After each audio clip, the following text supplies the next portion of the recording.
मसीह खुदावंद के खूबसूरत और बाबरकत नाम में मैं आप तमाम प्यारे बहन भाइयों को आज एक दफ़ा फिर से आपके प्रोग्राम फजल इलाही में खुशामदीद कहता हूँ।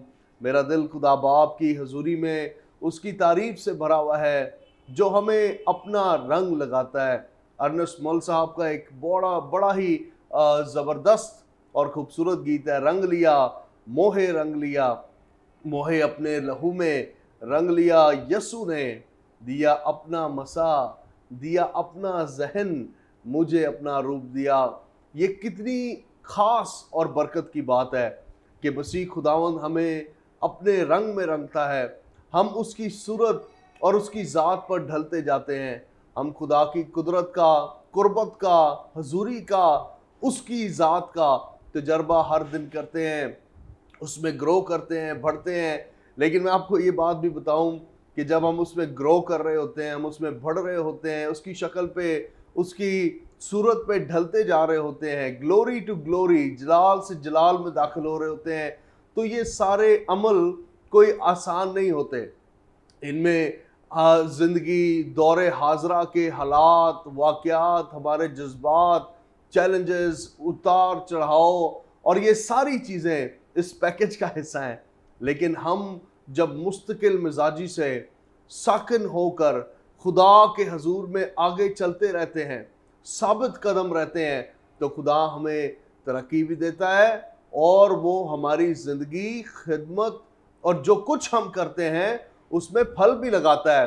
आज के प्रोग्राम के अंदर हम इसी मौजू के ऊपर बात करने वाले हैं कि किस तरह कोई खादिम, कोई गॉस्पल मिनिस्टर या कोई कारोबारी शख्स या कोई भी है जो कोई कुछ भी काम करता है, वो किस तरह से अपनी जिंदगी में फलों को, खुदा की बरकत को देख सकता है। और इस मौजू पर बात करने के लिए मेरे नहायत ही अजीज और मोहतरम भाई हैं रेवरेंड शहबाज नज़ीर साहब, जिन्होंने हमें आज स्टूडियोज के अंदर ज्वाइन किया है। He is a wonderful man of God. ये मेरे बड़े भाई हैं, मैं इनसे प्यार करता हूँ और गुजरे दिनों में खुदा ने मुझे मौका दिया कि मैं भाई के चर्च में जाकर इंजील की मुनादी करूं और मुझे बड़ी खुशी हुई ये देख कर के किस तरह से खुदा ने उनकी खिदमत में फल लगाए हैं। ये एक फलदार दरख्त हैं और मेरा ये ईमान है कि इनके फलों से और उन फलों के रस से आज मैं और आप मुस्तफीद होंगे, बरकत पाएंगे। सो भाई साहब आपकी तरफ आते हैं। Welcome and thank you very much, आपने अपना टाइम निकाला और स्टूडियोज में आज हमारे साथ आप मौजूद हैं। तबीयत कैसी है, चर्च कैसा है, फैमिली कैसी है? सबसे पहले मसीह खुदावंद में आप सबको सलाम। Praise the Lord. क्रेस नेटवर्क टेलीविज़न देखने वालों को, पास्टर दानिश साहब आपके लिए थैंक यू, आपने यहाँ पर मदद किया। खुदावंद की शुक्रगुजारी करते हैं सारे कामों के लिए। खुदावंद का बड़ा फजल है, खुदावंद का बड़ा रहम है, जिसके तुफ़ैल वो अपने बड़े जलाल के लिए हमें अपनी कुदरत के साथ इस्तेमाल कर रहा है। आमीन आमीन। चर्च में आजकल क्या एक्टिविटीज़ चल रही हैं? How is it going? Church में आजकल हमारे पास जो प्रोग्राम्स हैं, वो हमारा मंडे को जो है वो रफ़ाक़ते ख़वातीन की जो है वो मीटिंग होती है। ख़वातीन बहनें अपने जो है वो बैठकर मामलात जो है वो डिस्कस करती हैं। कई मामलात मर्दों के साथ जो हैं वो मौजूद बहस नहीं लाए जा सकते, लेकिन वो ख़वातीन बैठकर दुआ करती हैं और अपने जो मसाइल हैं उनके ऊपर जो है वो बातचीत करती हैं। इसके अलावा मंगल वाले दिन हमारा जो है वो विज़िट होता है कलीसिया में, कलीसिया के कुछ ख़ानदानों में जहाँ पर हमारा चर्च है। उसके अलावा बुध वाले दिन हमारी बुशारती मीटिंग होती है। उस दिन हम चर्च में जमा होते हैं, सारे दुआ और कलाम के ऊपर जो है हमारा बड़ा ज़बरदस्त जो है वो माहौल बना हुआ होता है। इसके अलावा हमने अभी जो है कुछ तकरीबन पिछले साल में हमने स्टार्ट लिया है, हमने बाइबल कॉलेज का जो है आगाज़ किया है। तो हमारे पास तकरीबन कोई 30 स्टूडेंट हैं जो बैठकर खुदा का कलाम सीख रहे हैं। हमने कोशिश किया है कि उस प्रोग्राम को थोड़ी सी वसअत दें, क्योंकि दौरे हाजरा में मैंने देखा है कि लोगों को वो चाहते हैं कि अगर आज उनकी मुलाकात हुई है तो अगले हफ्ते में उन्हें कुछ ना कुछ बना दिया जाए, ऑर्डिनेशन कर दिया जाए। तो हम इन चीज़ों के ऊपर जो है वो थोड़ा सा रोक लगा के काम कर रहे हैं कि खादम वो आए जो सीखें। तो हमारे जो बाइबल कॉलेज है उसकी जो यूनिकनेस है वो ये है कि हमें उसमें एक सेगमेंट ऐसा रखा है कि हम स्टूडेंट्स की जो उनकी जो रीडिंग है उसके ऊपर हम बड़ा काम कर रहे हैं, क्योंकि हम कुछ मुश्किल लफ्ज़ों के ऊपर काम कर रहे हैं ताकि लोगों को अच्छा सीखने को मिले और अच्छा सिखाने को मिले। ज़बरदस्त बात। तो इन चीज़ों के ऊपर जो हम काम कर रहे हैं, और बाइबल कॉलेज की हमारी 2 दिन क्लासें होती हैं, जुमेरात और जुम्मा 2-2 घंटे की क्लासें। कोशिश करते हैं हम पूरे वीक को कवर करें। 2-2 घंटे इसलिए रखे गए हैं। उसमें हमारा रीडिंग वाला सेशन होता है, सिखाने वाला तकरीबन 1.5 से कोई डेढ़ घंटे की जो हमारी जो है वो क्लास होती है। इस वक्त हम पुराने अहदनामा पे कोई 5-6 किताबें हम ख़त्म कर चुके हैं। वाह, खुज़ात की किताब हमने जो है वो कल स्टार्ट की है। कितनी ज़बरदस्त। तो उसके अलावा सैटरडे को हमारा आउट थोड़ा सा विजिट होता है, संडे फिर हमारी जो है वो मॉर्निंग मीटिंग होती है। यानी कि कोई खुदावंद दिन की आपने शुक्र। जो है ना वो हमने कोशिश किया है कि कलीसिया को एंगेज रखें, कोई दिन भी जो है वो खाली ना जाए। खाली ना हो। ये बड़ी अच्छी बात है भाई साहब। बड़ी अच्छी मुस्बत खिदमत खुदावंद ने आपको बख्शी है। जैसा मैंने तमहीद बांधते हुए इस प्रोग्राम की बताया था कि मुझे खुदा ने ये शर्फ दिया कि आपके चर्च में आकर मुनादी करूं, और मैंने वहाँ पर देखा कि खुदा के रूहुल कुदस की हजूरी थी, और आपने जो खिदमत का बीज वहाँ पर बोया हुआ है उसका फल बड़ा ही नुमायाँ और वाज़िया था।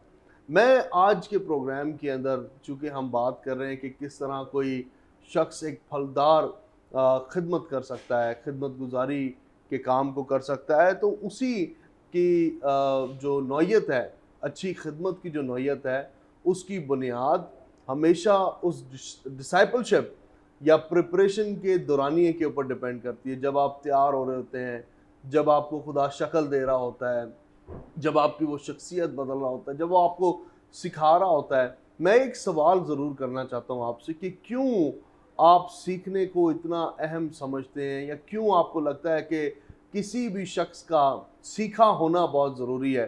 कि ऐसा क्यों नहीं कि आज किसी को रूहुल कुदस का बपतिस्मा मिले और लोग अक्सर कहते हैं पाकरू सिखाता है, तो सिर्फ रूहुल कुदस का बपतिस्मा पाए हुए शख्स ही को क्यों नहीं आगे जंग के मैदान में उतर जाना चाहिए? देखें पासदानी साहब, खुदा का कलाम हमें सिखाता है कि ये भी ज़रूरी है कि रूह इल्म से खाली ना रहे। वाह। रूहुल कुद्स रहबरी करता है, रहनुमाई करता है, सिखाता है, लेकिन खुदा का कलाम हमें ये सिखाता है कि नबियों की रूहें नबियों के ताबे रहें। ताबेदारी और फरमाबरदारी ये बहुत ज़रूरी है। हमारे एक उस्ताद जब हम सेमिनरी में थे तो वो हमें बताया करते थे, कहते थे सीखो बेवकूफ़ों की तरह, बयान करो अक्लमंदों की तरह। वाह। लेकिन आज जितने भी लोग आते हैं खिदमत गुजारी की तरफ, ऐसे लगता है जैसे वो पहले ही से बहुत कुछ सीखे हुए हैं, ज़्यादा देर बैठना नहीं चाहते। हमारे पास बाइबल कॉलेज के अंदर एक नौजवान आया, अभी कुछ दिन ही उसने क्लासेस ली, तो मुझे कहते हैं जी मैं ना अमेरिका जाना चाह रहा हूँ, मेरे कुछ रिश्तेदार वहाँ रहते हैं, तो अगर ऐसा मुमकिन हो सके कि मुझे पहले ही जो है वो सर्टिफिकेट दे दिया जाए, डिग्री दे दी जाए। तो मैंने उनसे माजरत की, मैंने कहा जी ऐसा मुमकिन नहीं है, ये बड़ी जिम्मेदारी वाला काम है। खुदा का कलाम खुदा के खादम पौलुस रसूल के बताते हैं, आप कहते हैं कि दयानतदार जानकर खुदा ये खिदमत हमारे सुपुर्द करता है। वाह। बेईमान लोगों के सुपुर्द नहीं करता। ये खुदा का कलाम सिखाता है ओबीडियंट, ताबेदार, फर्मा बरदार लोग। आज बड़ी जल्दी सारे लोग सब कुछ करना चाहते हैं। 40 साल तक खुदा का कलाम सिखाता है कि मर्द खुदा मूसा के साथ साथ यशुआ रहे, ऐसे ही क़यादत नहीं मिल जाती। आज इतना लॉन्ग टाइम पीरियड कोई पूरा नहीं कर सकता। कोई शख्स ये नहीं चाहता कि उसको इतनी जल्दी सब कुछ मिल जाए। सर आजकल तो साल 2 साल का दौरानिया पता नहीं 10 साल लगता है कि मैं कैसे रहूँगा किसी के ताबे। मैं आपको बता रहा हूँ कि बहुत कम लोग ऐसे हैं जो ठहर कर बैठ कर कुछ सीखना चाहते हैं।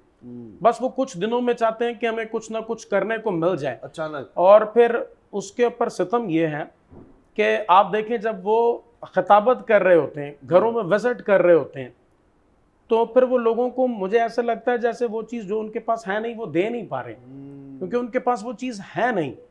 हम जब खुदावंद में आए 1999 में, जिस बुजुर्ग ने मुझे खुदावंद से मिलाया, खुदा के बड़े नहायत मोतबर खादम आसमान पर चले गए, पास्टर जेम्स इकबाल साहब, जब उनके साथ हम खिदमत में आए तो 11 साल हमारा उनके साथ बड़ा अच्छा साथ रहा।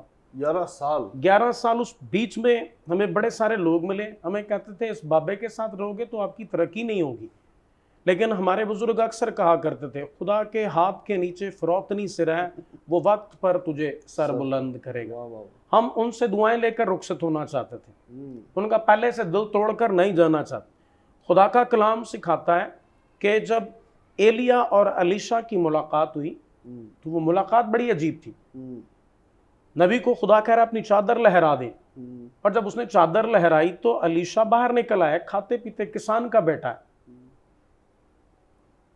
उसका बाप एक अमीर आदमी है, 12 हल चलते हैं उसके खेत में, और वो अपने बाप से कहता है कि खुदा ने मुझे बुला लिया। और वो बाहर निकल आता है और वो अपने बिजनेस को क्या करता है, उसी वक्त जो है वो कुर्बान कर देता है। बैल कुर्बान कर दिए, हल को टुकड़े टुकड़े काट कर उसने कुर्बानगाह बना दी, और उसके बाद मर्दे खुदा के पीछे चला गया। और जब बाइबल उसका इंट्रोडक्शन कराती है, बनी इसराइल में उसका तारुफ कुछ इस तरह होता है कि क्या कोई बनी इसराइल में नबी है, तो उन्होंने कहा एक है जो एलिया के हाथों पर पानी डालता है, यही काम है उसका। अब उसकी सिफ्त क्या, आप किसी बंदे को अपने साथ रखे, शायद उसको बुरा लगेगा अगर कहें जी ये इनका बैग लेके घूमता है।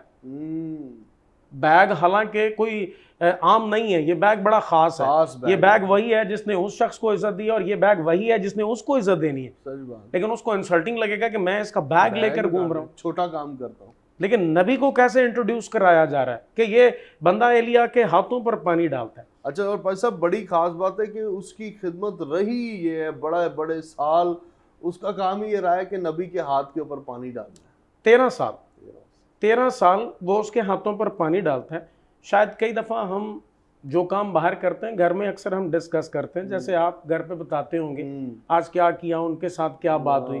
जब नबी अपने घर वापस जाता होगा, उसके घर वाले यकीनन उससे पूछते होंगे तेरी वहाँ ड्यूटी क्या है, अमीरजादे तेरी वहाँ पर ड्यूटी क्या है। तो जब वो बताता होगा कि मैं उन हाथों पर पानी डालता हूँ, तो कई लोग सोचते होंगे कि ये कैसा काम है कि नबी के हाथों पर पानी डालता है, लेकिन वो शख्स ये जानता है कि ये हाथ उठते हैं तो आसमान बंद हो जाता है।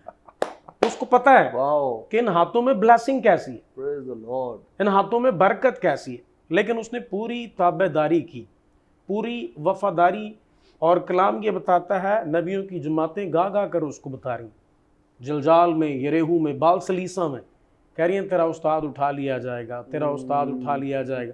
नबी भी उससे कह रहा है कि मुझे ज़रा जाने दे आगे, मैं ज़रा दुआ करूं, आगे जाऊं। उसने कहा तेरी जान की सौगंध, जब तक तू मुझे बरकत न दे मैं तुझे जाने नहीं दूँ।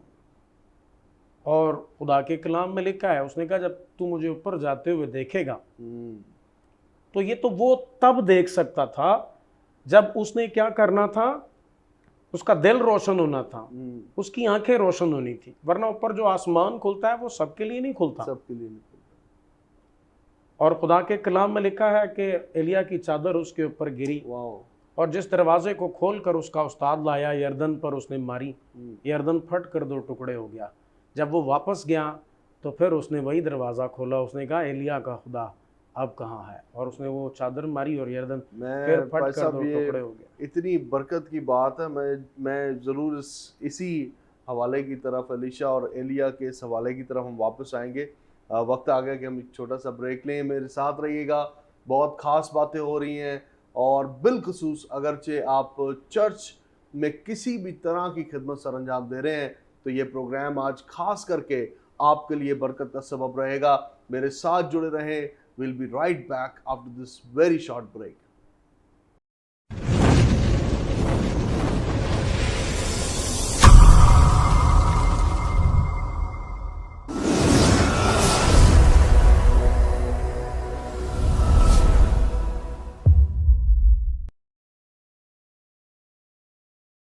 अजीज बहनों और भाइयों, मैं आपको खुशामदीद कहता हूँ एक दफ़ा फिर से आपके प्रोग्राम फजल इलाही के अंदर।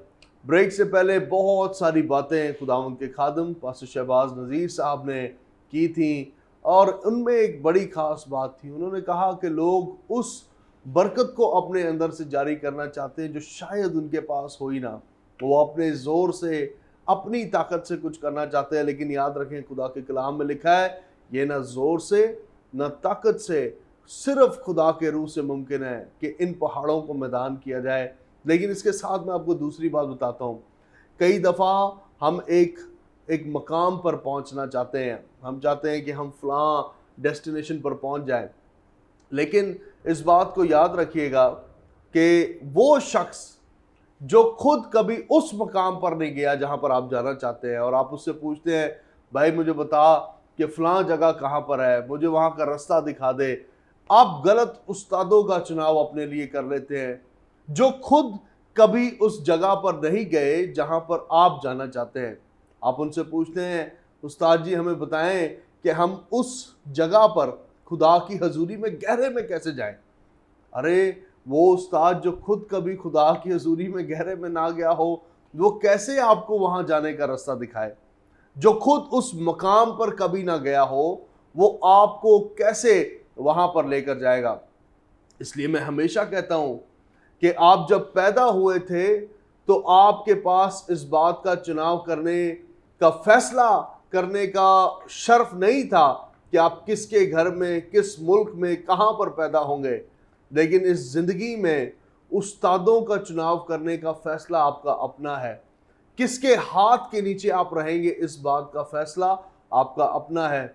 एलिया की मिसाल अभी खुदावंद के खादम दे रहे थे कि किस तरह एलिया नबी के हाथ के नीचे एलीशा रहा, और कलाम में लिखा है कि उसकी खिदमत सिर्फ ये थी कि वो एलिया नबी के हाथों पर पानी डाले, उसके हाथ धोए। और 13 साल मर्दे खुदा भी बता रहे थे कि 13 साल तक इसी ताबेदारी में अपनी ज़िंदगी गुजारता रहा। और कलाम में लिखा है जिस दिन एलिया उठाया गया, उसका मेंटल, उसकी चादर एलीशा के ऊपर आके ठहर गई। और मुझे ये बात हमेशा बड़ी पसंद आती है कहना कि जिस जगह पर एलिया की खिदमत का इख्तिताम हुआ था, उसी जगह से एलीशा की खिदमत का आगाज हुआ था। इसीलिए तो एलीशा को खुदा ने एलिया की रूह का दुगना दिया था। सो इट्स वेरी इंपॉर्टेंट कि आप ठीक उस्तादों के सुपुर्द रहें, और सुपुर्द रहें, ताबिया रहें। ये बड़ी खास बात है। मैं एक हवाला पैसा पढ़ना चाहता हूँ और उसके बाद हम इस एपिसोड में आगे बढ़ते हैं। यर्मिया की किताब, पुराने अहदनामा या अहद अतीक में से यर्मिया की किताब और उसका 17वां बाब और उसकी 7वीं और 8वीं आयत मैं खुदावंद के कलाम में से पढ़ता हूँ। इसे बड़े ध्यान से सुनिएगा। लिखा है, मुबारक है वो आदमी जो खुदावंद पर तवक्कल करता है और जिसकी उम्मीदगाह खुदावंद है, क्योंकि वो उस दरख्त की मानंद होगा जो पानी के पास लगाया जाए और अपनी जड़ दरिया की तरफ फैलाए, और जब गर्मी आए तो उसे कुछ खतरा ना हो, बल्कि उसके पत्ते हरे रहें और खुश्क साली का उसे कुछ खौफ ना हो, और फल लाने से बाज ना रहे। फल लाने से बाज ना रहे। भाई साहब, आपकी तरफ मैं ज़रूर आना चाहता हूँ, और ये तो बात बहुत वाज़ह है कि एक अच्छे उस्ताद के सुपुर्द रहना बहुत ज़रूरी है, या किसी के हाथ के नीचे ट्रेन होना बहुत ज़रूरी है। एक सवाल मैं करना चाहता हूँ और फिर हम इस फलदार ज़िंदगी की तरफ आते हैं। मैं कॉन्सिक्वेंसेस जानना चाहता हूँ, नताइज के बारे में जानना चाहता हूँ कि जब हम किसी ठीक शख्स, पहली बात ठीक शख्स, दूसरी बात उसके सपुर्द ना रहें, तो उसके नताइज कैसे होते हैं। क्या होता है अगर हम ताबियादार ज़िंदगी ना गुजारें, एक अच्छे तालिब इल्म की तरह ज़िंदगी ना गुजारें, और वक्त उस तैयारी, उस प्रिपरेशन और उस प्रोसेस को ना दें, तो फिर हमारे नताइज क्या होंगे। याद रखिएगा, उसी सिलसिले को हम वहीं से जोड़ते हैं। खुदा का कलाम सिखाता है कि नबियों की जमात देखने लगी कि एलीशा के ऊपर खुदा के बंदे का, जो खुदा का रूह है, वो आकर ठहरा हुआ है। वो मसा जो एलिया के साथ था, वो मसा लोगों को दिखाई देने लगा। और बाइबल ये बताती है कि वो आरजू कर रहा तेरी रूह का दूना मसा। तारीख गवाह है, मर्द खुदा एलिया ने 16 मौजज़ात किए और एलीशा 32 मौजज़ात करते हैं। खुदा का कलाम ये सिखाता है। अच्छा, लोगों के अंदर एक और अजीब सी वो है, मैंने कई खादमों को देखा है, मैं जिस खादम के वसीला से मसा किया गया, यूहन्ना के ख़त में लिखा है तुम्हारा जो मसा किया जाता है वो कायम रहता है। अच्छा, मैंने कई लोगों को देखा है वो बार बार जो आता है उसके सामने खड़े हो जाएंगे, कहेंगे आप मुझे जो है वो मेरे मुझे मसा कर दें ताकि मैं फिर से। आपका मसा हो चुका, और ये मसा इतना जलाली था, याद रखिएगा एलिया के बाद ये जो रोशन मशाल है बनी इसराइल की, नबूवत की जो लाइट है वो अलीशा के पास आ गई। अब अलीशा का शागिर्द है जिहाजी। जिहाजी दौरे हाजिर के लोगों की तरह है, जो जल्दी जल्दी सारे काम चाहता है, उसके अंदर लालच भी। मैं माफ़ी के साथ ये बात कर रहा हूँ आपके जो है ना ग्रेस नेटवर्क टेलीविज़न के माध्यम से, कि लोग बहुत सारे ऐसे हैं जो खुदा माफ़ करे कई दफ़ा कहते हैं कि ये बड़ा बेस्ट काम है, लोग हदिये भी देते हैं, सच बात है, और लोग अपने घरों में हमें अच्छे अच्छे खाने भी खिलाते हैं, इसमें कोई शक नहीं। ये आसान काम नहीं है, ये बड़ा मुश्किल है। शुरू में मैंने बताया दयानतदार जानकर खुदा ये खिदमत हमारे स्पुर्द करता है। भाई साहब, उसमें हकीकत तो ये है इस बात की, ये आपने 100% सच बात कही है, लेकिन बात पता है क्या है, ये वो लोग हैं जिन्होंने खिदमत को पेट समझ के किया है, पेट समझ या के खिदमत को एक प्रोफेशन की नज़र में देखा है कि यार ये बड़ा अच्छा प्रोफेशन है, करना कुछ नहीं है जनाब, 4 कार चले जाओ और एक काम हो जाएगा, खाना भी मिल जाएगा तो कोई हदिया भी मिल जाएगा और गड्डी चलती रहेगी। अब बनी इसराइल के अंदर नबूवत के ओहदे पर फायज अलीशा, अलीशा का शागिर्द बन गया जिहाजी। अब जिहाजी जब शागिर्द बन गया, उसकी ताबेदारी 13 साल, उसके हाथों पर पानी डालना, इंट्रोडक्शन, ये बड़ा इंपॉर्टेंट है। आज अगर आपको या मुझे कोई बुलाता है अपने चर्च में, तो अगर वो हमें भाई क्या कर इंट्रोड्यूस करा दे तो हम नाराज हो जाते हैं, यार मैं तो रेवरेंड हूँ, या मैं तो पास्टर हूँ। लेकिन उसका जब मुतारफ कराया जा रहा है बनी इसराइल में, तो कह रहे हैं वो है जो एलिया के हाथों पर पानी डालता है, लेकिन उसने बड़ी नबूवत के भेद खोलने हैं, राज खोलने हैं। अच्छा, अब यही खिदमत गुजारी, यही मसा आगे ट्रांसफर होना है जिहाजी पर, लेकिन जिहाजी क्या कर रहा है? जब नुमान कोड़ी अलीशा के पास आया, एक गैर कौम का शख्स असूर से सफ़र करके वहाँ पर आया, बाइबल बताती है कि उसकी ज़िंदगी में खुदा ने कितना ज़बरदस्त काम किया। वो कोड़ का मरीज़ था, और जब उसका कोड़ अच्छा हो गया, ये बड़ा मौजज़ा उसकी ज़िंदगी में हो गया, तो नबी ने उसको, जब वो उसके दरवाजे पर आया, नबी उससे अब मुलाकात का शर्फ भी मिल गया। पहले नहीं मिले, अंदर से कलाम आया, जाओ यरदन में जाकर 7 गोते मारो तो तुम ठीक हो जाओगे। अच्छा, अब गोते मारना ताबेदारी है, लेकिन वो यरदन के पानी में उतरना नहीं चाह रहा, हवाले दे रहा है, कह रहा है हमारे पास फरफर है, हमारे पास अबाना है, शानदार दरिया, उनका पानी खूबसूरत है, यरदन का पानी मिटियाला है। उसका एक नौकर उसके सामने खड़ा होकर जिद कर रहा है, कह रहा है जब नबी ने कहा है तो उस बात को मानने में क्या मुज़ायका है। अब मानने पर क्या हो रहा है कि एक गोते पर उसका जिस्म और, दूसरे गोते पर जिस्म और, तीसरे गोते पर जिस्म और, फिर एक छोटे बच्चे के जिस्म की मानद उसका बदन हो गया, और बाइबल ये बताती है जब वो उसके दरवाजे पर गया, बड़ा एक्साइटेड है, मैं मसाले लाया हूँ, कपड़े लाया हूँ, जेवर लाया हूँ। अच्छा, ये हमारे गले का फंदा है। अब जब वो ये सारी चीजें लाया, नबी ने उसको कहा ये सब चीजें तेरे साथ जाएं, मैं तुझसे कुछ नहीं लूंगा।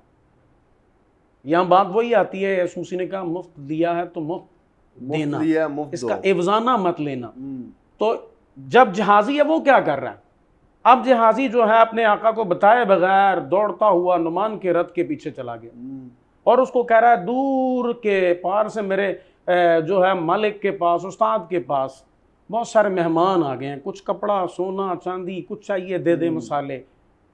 अब उसने तो पहले से उनके लिए लाया था, वो ले गया और ले जाकर एक जगह छिपा दिए और दौड़ कर गया।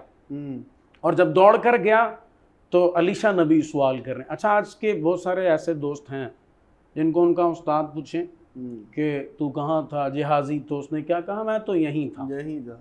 इबलीस से पूछा तूने मेरे बंदा अय्यूब पर हाल इधर उधर जमीन पर फिरता हुआ आ गया, आवारा। बहुत सारे लोग ऐसे हैं जो अंडर द अम्ब्रेला रहकर काम नहीं करना चाहते, वो चाहते हैं मैं आजाद। आजाद खिदमत सिर्फ इबलीस करता है, वरना नबियों की रूहें, नबियों की किताबें जिहादी आजादी मांग रहे हैं। मैं आज जरूर, आपने चूंकि ये बात कर दी है, मैं जरूर चाहता हूँ कि हम कोई बात करें, लेकिन सिर्फ छोटा सा करके ही मैं इसे खत्म करता हूँ। लोग कहते हैं आज़ाद खिदमत कर रहे हैं, हकीकत तो खिदमत तो है ही आज़ाद।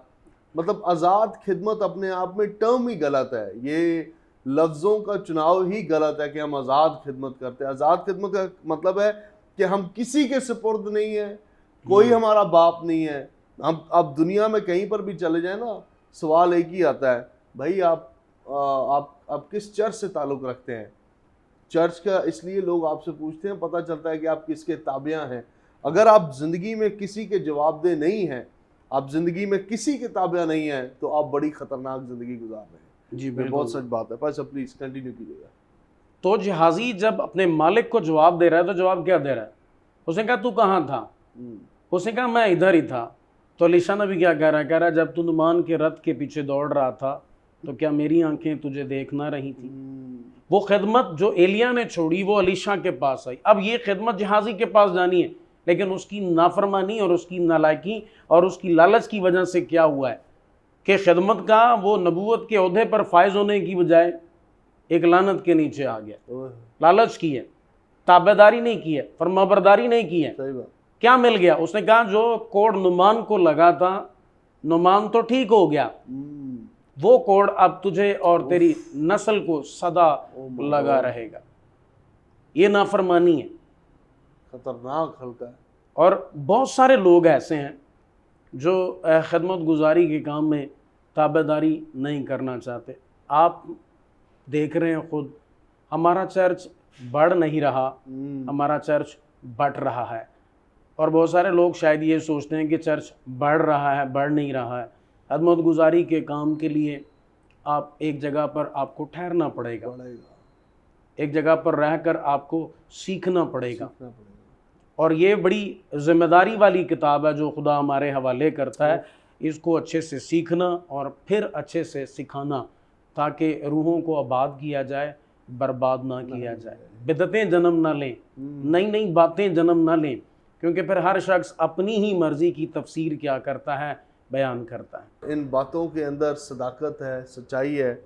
और जब तक कोई भी शख्स सुपुर्दगी में नहीं आएगा ना, किसी के सुपुर्द नहीं होगा, तब तक वो तैयार नहीं हो सकता। ये एक बहुत सच बात है। मैं आप तमाम प्यारे बहन भाइयों को ये बात बताना चाहता हूँ, रूहुल कुदस खुदा ने हमें यकीनन हमारा मददगार बख्शा है। वो हम पर आसमानी ज़मीनी भेद की बातों को आश्कारा करता है, वो हमें भेद की बातें बताता है।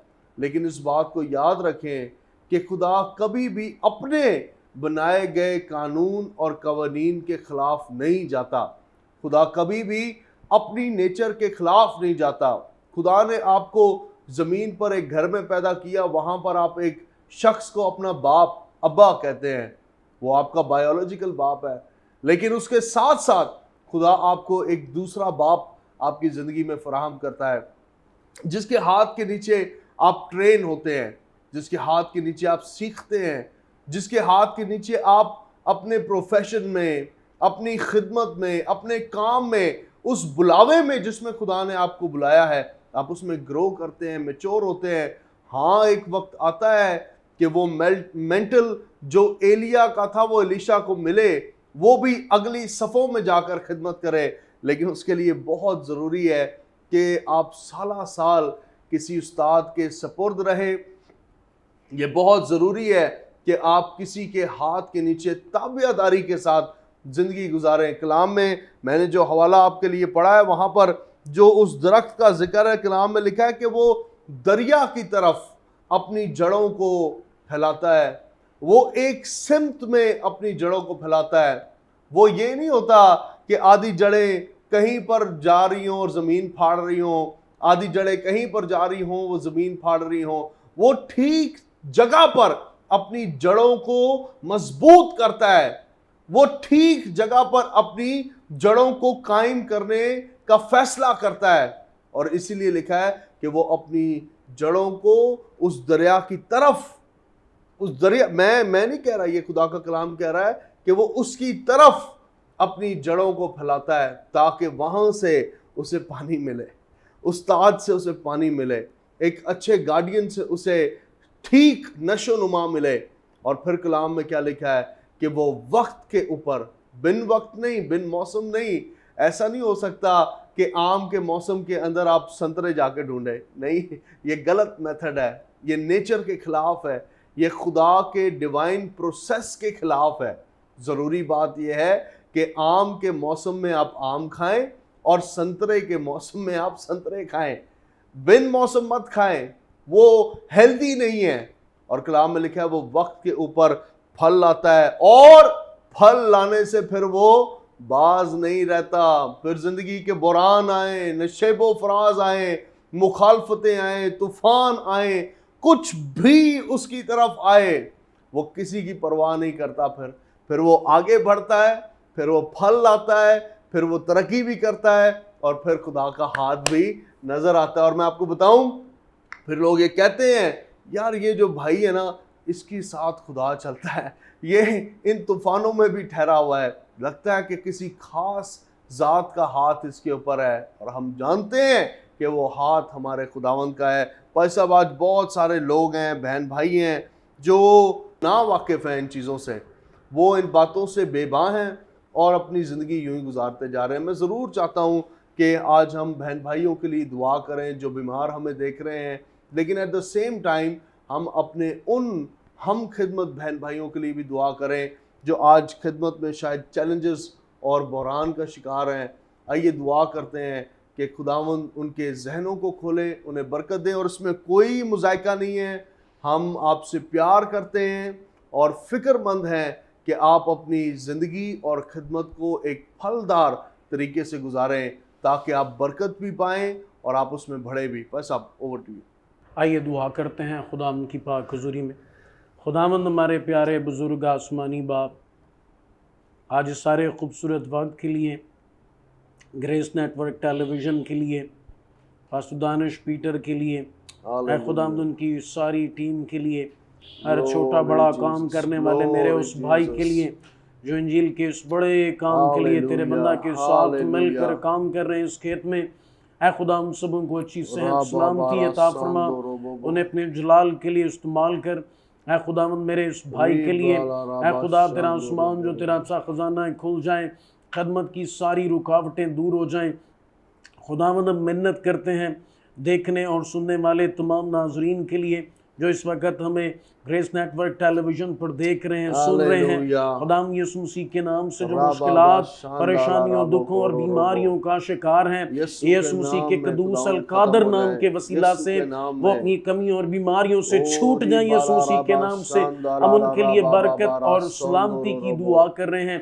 ऐ खुदा तेरे हुज़ूर मिन्नत करते हैं, जितने खिदमत गुजार लोग हमें सुन रहे हैं, देख रहे हैं, उन सबों के लिए, उनकी तमाम मसाइब मुश्किलात के लिए, जब वो इंजील के बीज बोने के लिए निकले हैं, उनकी सारी रुकावटें टूट जाएं, कोई मुश्किलात, तूफान, परेशानियां उनको रोक ना सके। खुदावंद वो बढ़ते चले जाएं, रूहुल कुद्स उनका रब रहनुमा बने, जोर बनकर उनके साथ चलता रहे। खुदावंद मिन्नत करते हैं आज हम तेरी हुजूरी में जब हम जमा हमें बरकत दे। खुदा बाप ये सब कुछ तेरे बेटे यीशु के नाम से मांगा और पाया है। आमीन आमीन आमीन आमीन। सो खुदावंद आप तमाम प्यारे बहन भाइयों को बरकतों से नवाजता रहे। मैं, हमारी सारी टीम आपके लिए दुआगो हैं। याद रखें कि ग्रेस नेटवर्क आपका प्लेटफॉर्म है, हम आपके लिए दुआगो हैं और जानते हैं कि खुदावंद हमारी दुआओं को सुनता और जवाब देता है। सो अभी अपना फ़ोन उठाएं, स्क्रीन पर दिए हुए नंबर पर मुझे फ़ोन करें, बताएं किस तरह से ग्रेस नेटवर्क आपकी बरकत का सबब बना हुआ है। मैं आपका खादम और मसीह में आपका भाई पास्टर दानिश पीटर फिर से आपसे मिलूंगा आपके प्रोग्राम फजले इलाही में। Till then, God bless you and God bless Pakistan.